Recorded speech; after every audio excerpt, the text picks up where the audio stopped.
রাজধানীর চীন মৈত্রী সম্মেলনে চলছে জুলাই জাতীয় সম্মেলন। আর সম্মেলনে যোগ দিয়েছেন প্রধানমন্ত্রী তারেক রহমান। শহীদ পরিবারের স্বজনরা প্রধানমন্ত্রীর কাছে ছাত্র জনতা হত্যায় অভিযুক্ত শেখ হাসিনার বিচারের দাবি জানান। তাদের স্লোগানে প্রকম্পিত হয়ে ওঠে অনুষ্ঠানস্থল। সকালে অন্তত 400 শহীদ পরিবার ও কয়েক হাজার জুলাই যোদ্ধা অনুষ্ঠানে অংশ নেন।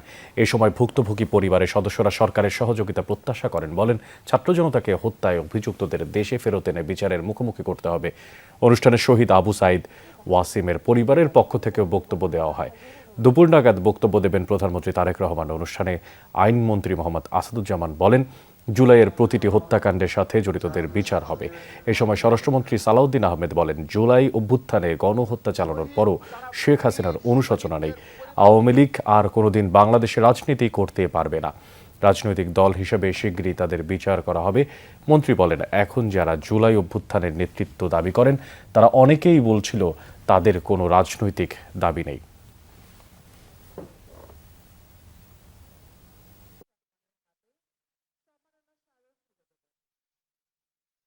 স্বৈরাচারকে গদিতে রেখে বৈষম্যহীনতার বাংলাদেশ প্রতিষ্ঠা করা যাবে না। তাদেরকে আমরা বোঝাতে সক্ষম হয়েছি, কিন্তু তাদের সেই সাহস ছিল না। আমরা রাজনৈতিকভাবে সমগ্র বাংলাদেশের সকল মানুষকে ঐক্যবদ্ধ করে শত সহস্র শহীদের রক্তের এই স্রোতের মধ্য দিয়ে আমরা এই জায়গায় এসেছি আজকে। মাননীয় প্রধানমন্ত্রীর দেখানো পথ জুলাইয়ের পথ। মাননীয় প্রধানমন্ত্রীর দেখানো পথ জুলাইয়ের স্বপ্ন বাস্তবায়নের পথ। আমরা সেই পথ ধরে এগিয়ে যাব। আমরা বদ্ধপরিকর প্রতিটি জুলাই হত্যাকাণ্ডের বিচার করতে, ইনশাআল্লাহ আমরা সেটা করতে সম্ভবপর হব। রাজধানীর চীন মৈত্রী সম্মেলন কেন্দ্রে জুলাই জাতীয় সম্মেলনে প্রধান অতিথির বক্তব্য রাখছেন প্রধানমন্ত্রী তারেক রহমান। সরাসরি যাচ্ছে সেখানে। তোমার দায়িত্ব দেশের সকলকে ঐক্যবদ্ধ করে সামনে এগিয়ে যাওয়া, দেশকে সামনে নিয়ে যাওয়া। আমি যদি আমার ভাইটিকে জিজ্ঞেস করতে পারতাম যে তুমি কি চাও তোমার সাথে যে অন্যায়, যে অবিচার হয়েছে, যেভাবে তোমাকে মৃত্যুর মুখে ঠেলে দেওয়া হয়েছে, যারা এর জন্য দায়ী তাদের বিরুদ্ধে আমি প্রতিশোধ নেই, কারণ সেই ক্ষমতা আল্লাহ আমাকে এখন দিয়েছেন। আমি নিশ্চিত দুভাই আমরা একসাথে বড় হয়েছি, তাকে আমি চিনি, তাকে আমি জানি, একই রক্ত আমাদের শরীরে প্রবাহিত। আমার ভাইটিও সেই একই উত্তর দিত, যে উত্তরটি আমার মা আমাকে দিতেন। প্রিয় ভাই বোনেরা, আমি 17 বছর আগে যখন এই দেশ ছেড়ে চলে যেতে বাধ্য হয়েছিলাম, আমি কি অবস্থায় গেছিলাম সেই বিবরণে আমি যেতে চাই না। তবে যখন আমি চলে যাই তখন আমার বহু সহকর্মীকে আমি দেখে গিয়েছিলাম। 17 বছর পরে যখন দেশে ফিরে আসার সৌভাগ্য হয়েছে, আমি ফিরে এসে আমার অনেক সহকর্মীকে পাইনি। আমি জুলাই আন্দোলনের আগেও আমার বহু সহকর্মীকে দেখেছিলাম। ছাত্রদল সহ, আমার বিএনপি সহ আমার দলের বহু নেতাকর্মী, বহু সহকর্মীকে দেখেছিলাম, যাদেরকে 5ই আগস্টের পরে আমি আর পাইনি, কারণ তারা পৃথিবীতে নেই, তারা পৃথিবী চলে চলে গিয়েছেন। আমি 17 বছর আগে যখন এই দেশ ছেড়ে চলে গিয়েছিলাম বাধ্য হয়ে, তখন আমার বহু সহকর্মীকে দেখে গিয়েছিলাম সুস্থ সবল এক তরুণ যুবক। 17 বছর পরে যখন ফিরে এসেছি, তাকে আমি দেখেছি তার কোনো অঙ্গহানি হয়েছে, শারীরিকভাবে ক্ষতিগ্রস্ত হয়েছে।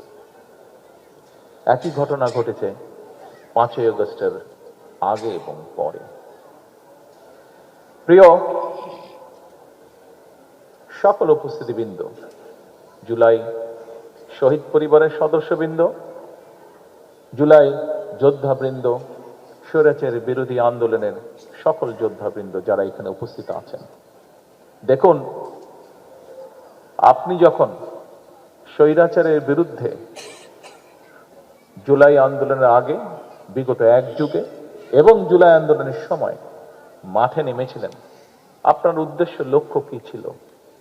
আপনার উদ্দেশ্য ছিল এই দেশ, এই দেশের জনগণ, এই দেশের মাটি, এই দেশকে এমন একটি দেশে রূপান্তর করা যেখানে মানুষ তার অধিকার, তার যোগ্যতা সবকিছু নিয়ে সম্মানের সঙ্গে বেঁচে থাকবে।